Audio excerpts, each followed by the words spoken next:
I'm going to introduce our next speaker. This guy's pretty awesome. His name is Avinash Balachandran, and he's going to be talking about beyond the screen, how embodied manifestations of AI can amplify people in the physical world. He's a doctor. He's vice president of the Human Interactive Division, Driving Division of Toyota Research Institute, where he leads efforts to develop AI systems that partner with humans to enhance vehicle safety, confidence, and enjoyment. His division integrates expertise in machine learning, human-machine interaction, and robotics to advance intelligent driving technologies. Before joining TRI, he was an early engineer at Uber's self-driving program, helping launch its first autonomous service in Pittsburgh. I remember when that happened, by the way. I remember that. And later led autonomous engineering teams at Faraday Future.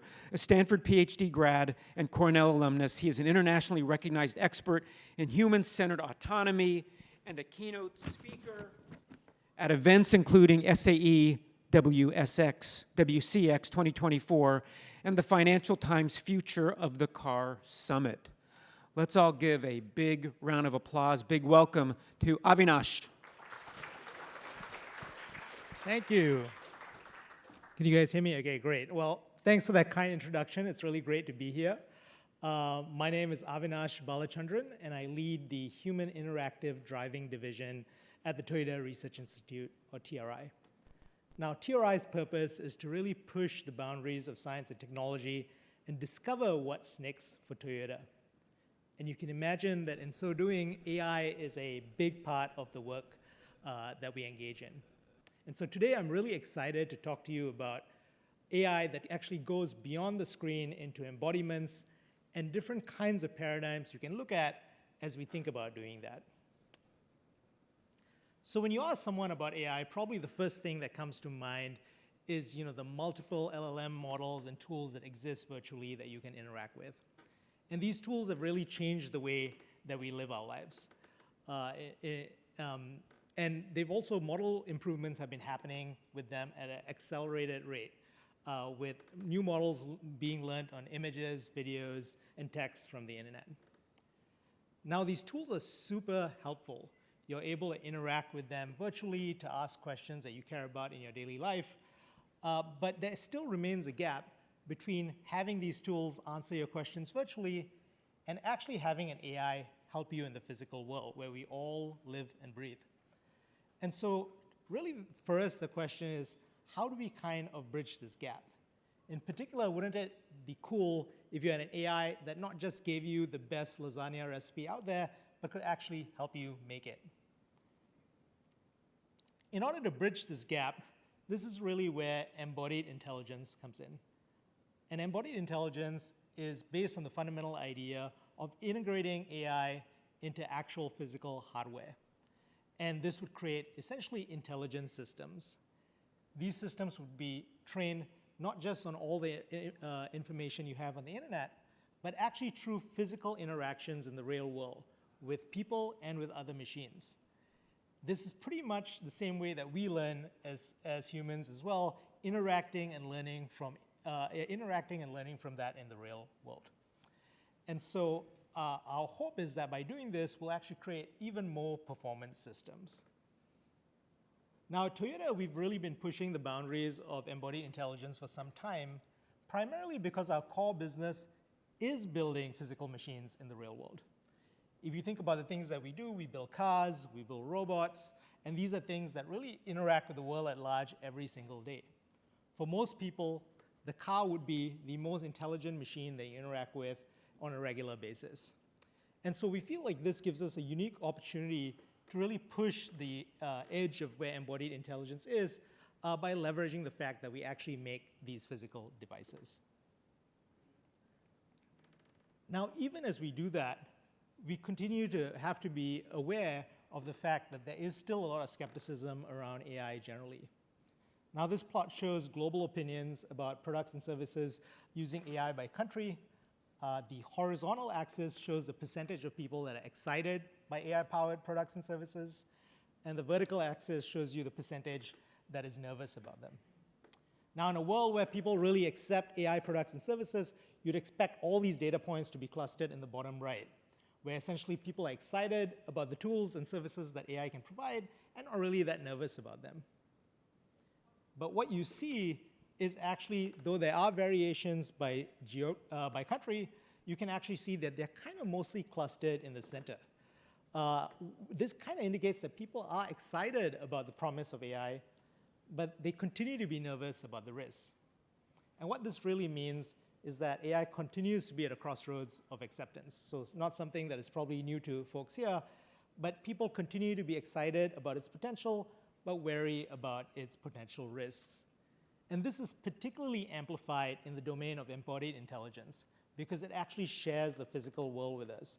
It's one thing to be wary of the risks of a chatbot on the internet. It's another one to be wary about the risk of your car that's intelligent and driving itself, or a robot next to you that's standing there.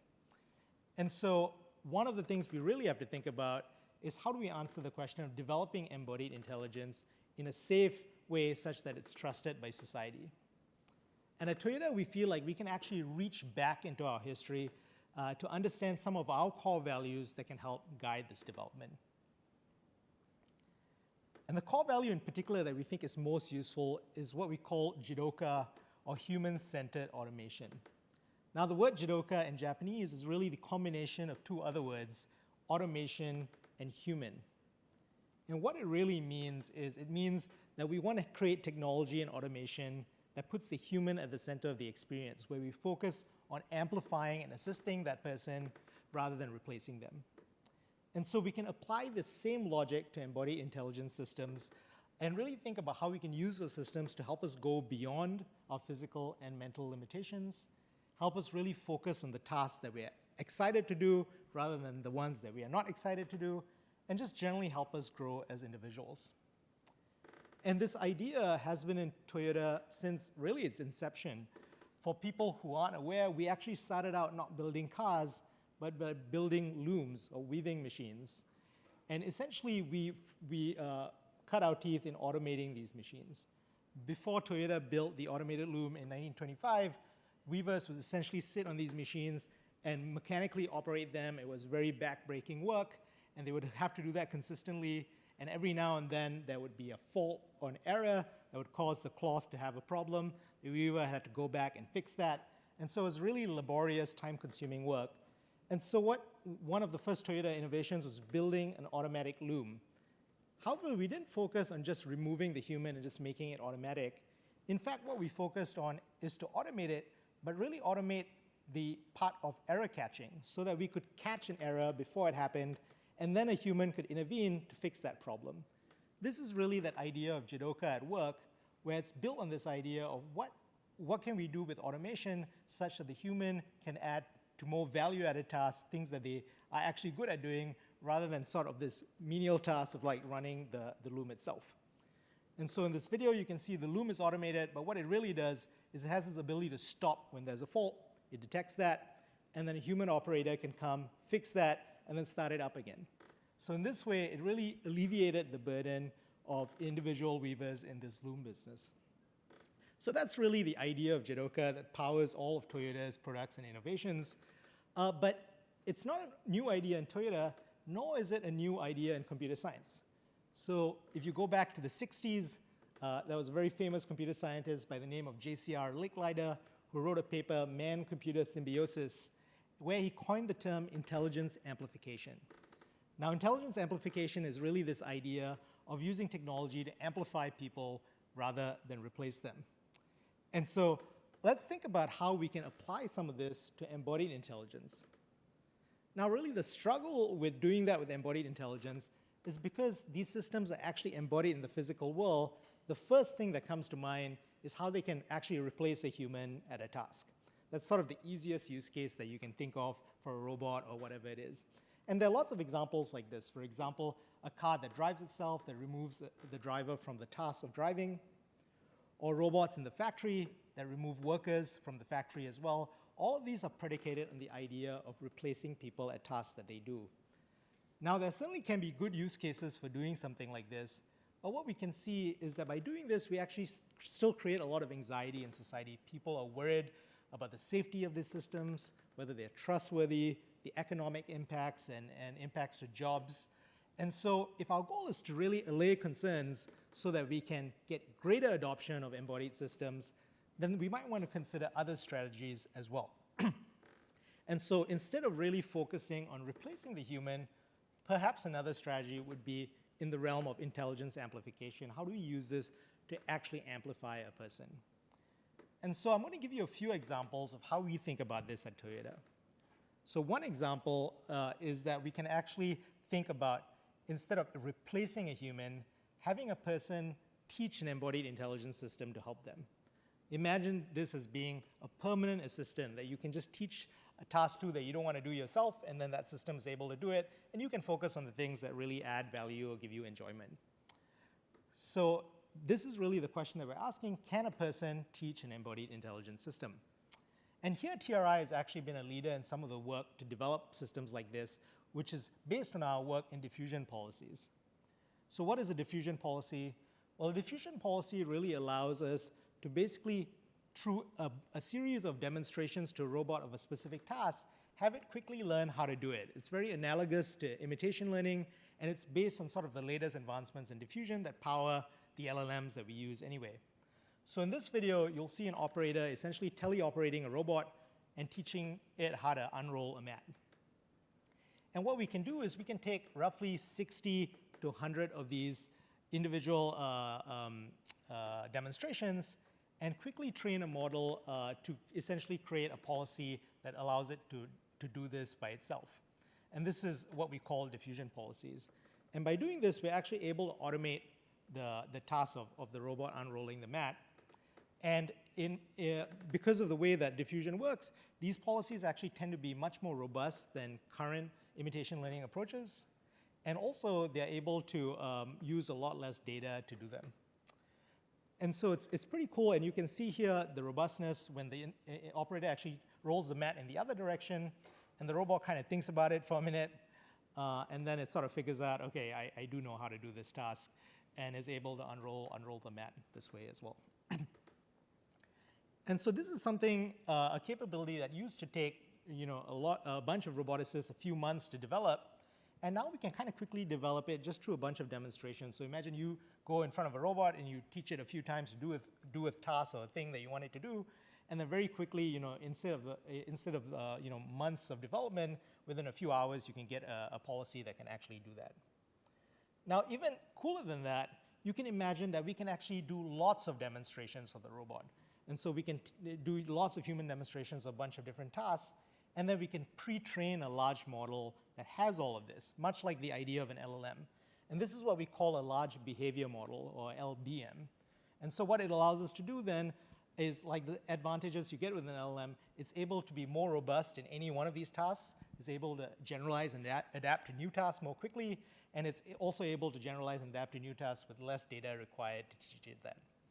And so this is something that we've actually developed and tested, and we can already see the benefits. So in this video, on the left, you'll see a model that is trained on a single task, and on the right, you'll see it, which is using an LBM, and basically it's trying to lay out dishes for breakfast. And you see very quickly that the one on the right starts outpacing the one on the left in terms of performance. Here, it's able to grip a plate, on its first attempt,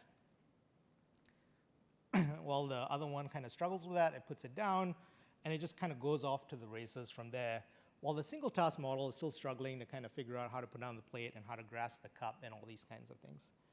And so the LBMs have really shown us the power of essentially using diffusion policies to demonstrations to build these really robust robot policies. And the cool thing about this is it doesn't require a team of roboticists to do. Anybody can just show a robot how to do a task and have it learn it itself, and we can build that upon this backbone of the LBM, which makes that even easier. In fact, we've shown that even in the humanoid form factor. So this is some more recent work that we did in collaboration with Boston Dynamics, so where TRI's LBM brain is basically put onto the latest Atlas humanoid. And you can see here, we leave some parts out, and the robot is very quickly able to kind of figure out what to do with it based on prior human demonstrations that it had obtained. Now, you can imagine an approach like this could be really useful in the factory, where factory workers can essentially teach their automated companions or robots, what it is that they want them to do, and have them do the parts of the task that they're less excited about, so that the robots, so that they can focus on the things that they are more excited about. And so this is really the idea behind intelligent amplification, is so that we can actually essentially get the robot to help us and assist us rather than replace us in specific tasks. So I think, to answer the question, can a person teach an embodied intelligence, we feel like we've got an approach that says that that's yes. But this is only one of the many paradigms that can come under intelligence amplification. Having a person actually teach a robot to help you like an assistant. But there are a few others, and a natural kind of next step is to kind of reverse this. Can we actually get an embodied intelligence to teach us to be better at specific tasks?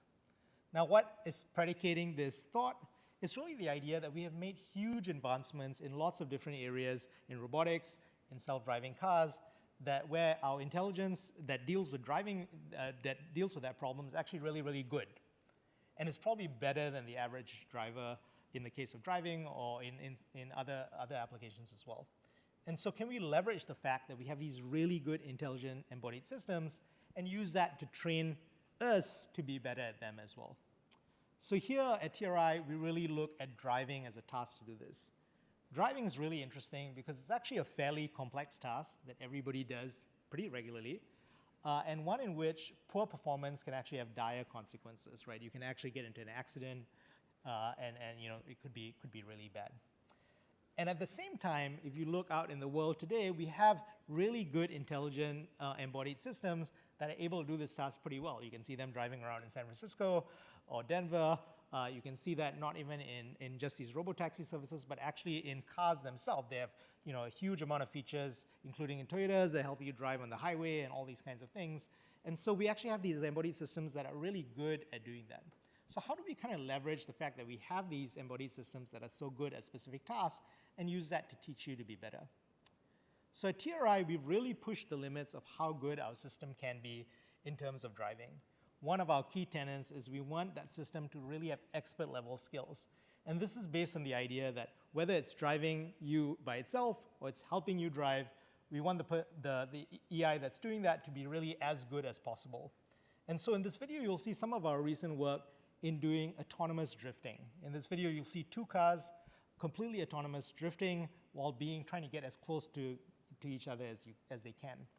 Now, this is a skill that only the best human drivers can do, and by demonstrating it in the embodied system, we're really indicating what level of capability we have in that. So I'll play this video. Unfortunately, the sound is not working in the room, but hopefully you can hear some of it from my laptop.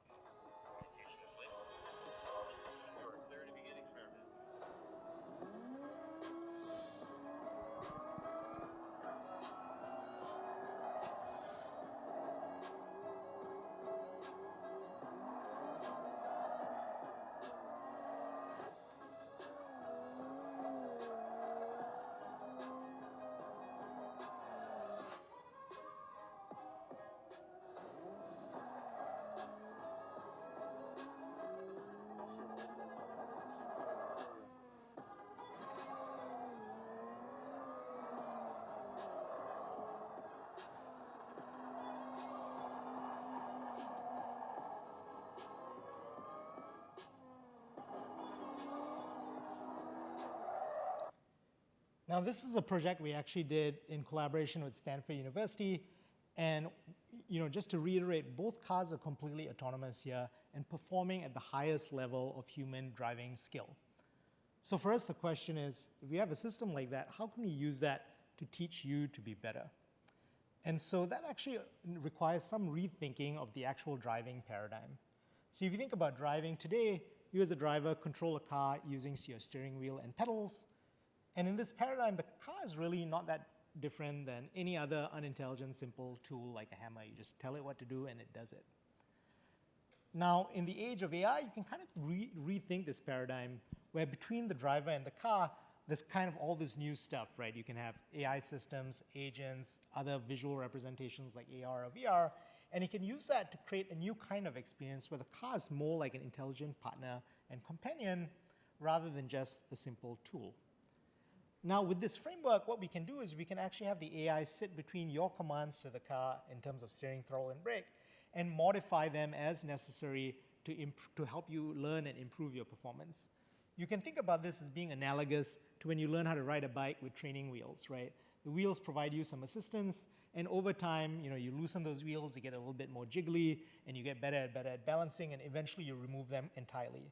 In the same way, we can use AI augmentations of your steering, throttle, and brake to help you do this, and coupled with visual representations and language and other modalities of interaction, we can actually teach you a specific skill. So in this video, the skill that we are actually going to teach someone is the skill of how to drift. And the plots at the bottom, the safety measure essentially will go red when the car is going to spin out. And the assistance level is, like I mentioned, the level of assistance that the AI is giving you. Now in this first video, we actually don't have that system turned on. And so it's just a driver trying to learn how to drift. And they're going to try to go in a circle around this cone. And I want to reiterate, this is a hard skill. Most people can't do this right off the bat. So you see the driver starts, somewhat successful, and very quickly spins out. This is pretty much what we'd expect from most average drivers. Now with the system turned on, you can see the green level of assistance, and you can see that the assistance actually varies as the driver changes, trying to help him actually stay in control, and it goes up and down, and the driver is actually able to maintain a drift. And like I mentioned, coupled with feedback in the car that teaches you how to control the steering through haptics and other measures and the throttle, we can actually teach you this over time and reduce the level of assistance until you have that skill yourself.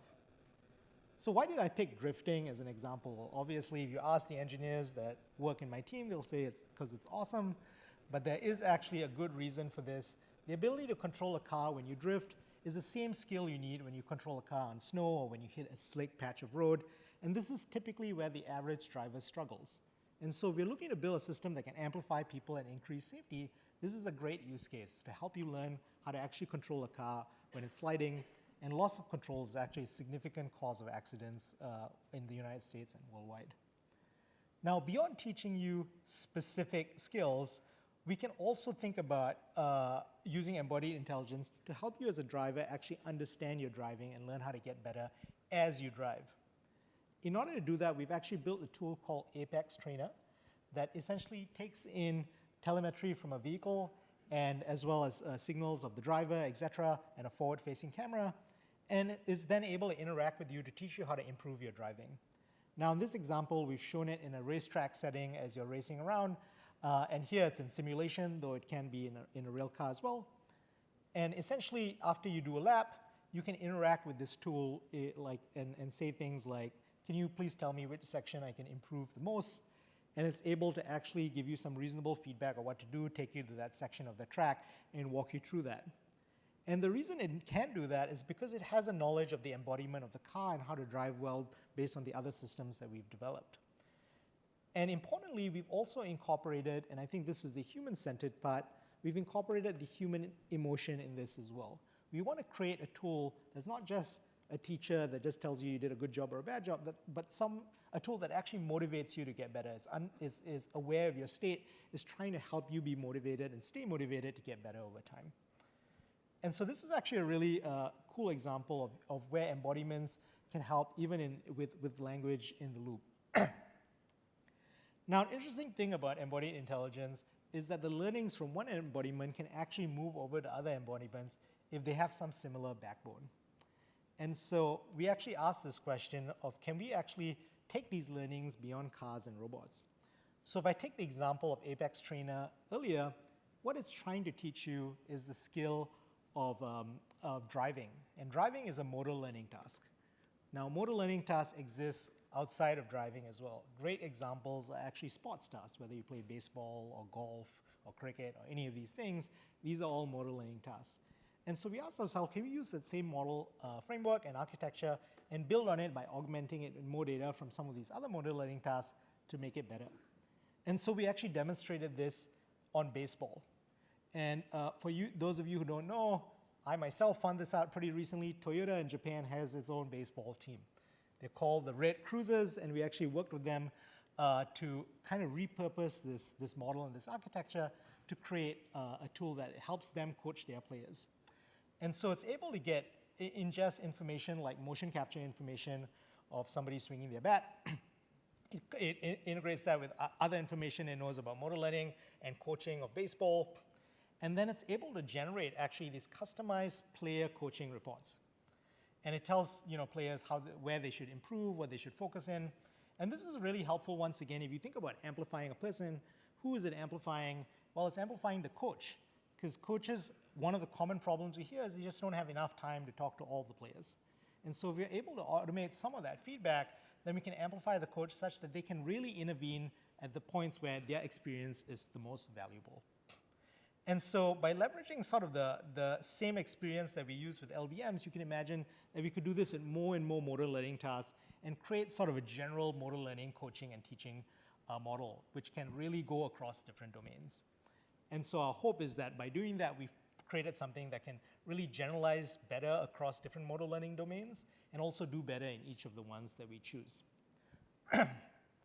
So with that sort of in summary, really what I've demonstrated today is kind of different ways of thinking about how an embodied intelligence can work with a human. Mostly when people think about this, they think about replacing people because it's just the most obvious thing that comes to mind if you have an embodied intelligence in the real world is let it do a task that you would be doing in the real world. But I've tried to give you a different paradigm based on this idea of intelligence amplification. And two examples. The first one is teaching a robot to do tasks so that you can offload tasks that you're less excited in. This is actually the robot teacher teaching the humanoid how to unload a box. And these are the demonstrations that built up that large behavior model policy that you saw earlier. And the idea with teaching is obviously that then you kind of have this permanent assistant that you can show things to and let them go off and do it. And then the second idea is sort of this idea of being taught. And this is built, like I said, on the fact that we've already got such great embodied intelligence systems in a variety of different tasks. Can we use that to actually make us better? And beyond cars and robots, I've also kind of shown you an example of how, if the embodiment is similar enough, we can actually translate to other domains like sports coaching, for example. So kind of to wrap up, at TRI, we really hope that the evolution of both artificial intelligence and embodied intelligence includes some form of intelligence amplification, really putting the human at the center of that development. And we are really excited about a future where there's kind of that symbiosis, which unlocks real potential by intelligent machines and people working together to create new opportunities for everyone. So thank you very much, and I'll be happy to take any questions. Testing, testing, testing. Awesome. Thanks, Avinash. That was great. Before we get to questions, I just have a quick, is it weird that I felt sad that robot couldn't prepare breakfast? I felt really sad about that. Yeah, it's true. Yeah, all right. Let's go with some questions. Any questions? Yes, over there. Thanks, man. Thanks for the presentation. So you were saying that diffusion learning has helped the robots sort of learn these tasks more quickly. Is there an LLM there that's kind of empowering this diffusion task to create that, or what changed in the technology to allow that? Yeah, so much like diffusion, you kind of denoise a signal in the LLM. You do that in the policy space as well. Now, there is some work that conditions that on language so that you can interact with the robot using language. But it's really based on the policy space. So it's not like there's an LLM backbone. It just uses the actual technique of diffusion and applies it to the policy space. Does that answer your question? Yeah. Okay. Great. Awesome, thank you. Over here, okay, I'm running over. While I run over, I'm thinking, Avinash, a good side hustle for you is starting a drift class. There you go. I'm sure there's going to be a lot of people that would want to take that.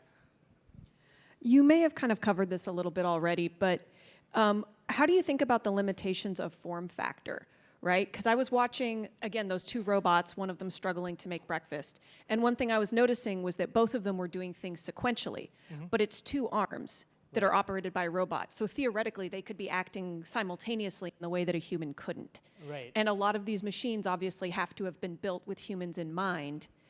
How might or have you guys been thinking a lot about where the machine could get creative and find a better way to do it than the human would do it? Yeah, no, I mean, that's a great question. And the hope is that, like you said, the machine is able to, cognitively do more things at the same time. We've looked at various different ways in which we can do this. One is, try to create more sensing in the hands themselves than we would naturally in our hand. Hopefully that allows us to kind of do specific dexterous tasks a little bit better or a little bit faster or something like that. But I think, yeah, form factor is a great question. I mean, it's one of the reasons why humanoids are as popular as they are is people kind of feel like the world is built for humans. That seems like the natural form factor. But if you look at specific applications, for example, in the factory, a humanoid is good in some applications, but in others, maybe what you want is a wheelbase with manipulator arms, right? And so I think there's a bunch of different use cases here that we can think about. We are really thinking about both of these. So one of the benefits of being a TRI is that our mandate is to really explore the space. And so we're doing work with humanoids to understand where their form factor works best, and then also creating custom hardware, sensors, and interactions for other specific ones as well. So is maybe one way to think about that when you're starting generally tackling a problem, that you kind of start from the humanoid form factor as just kind of a start point. And as you get more specific, you can get more tactical with different types of forms.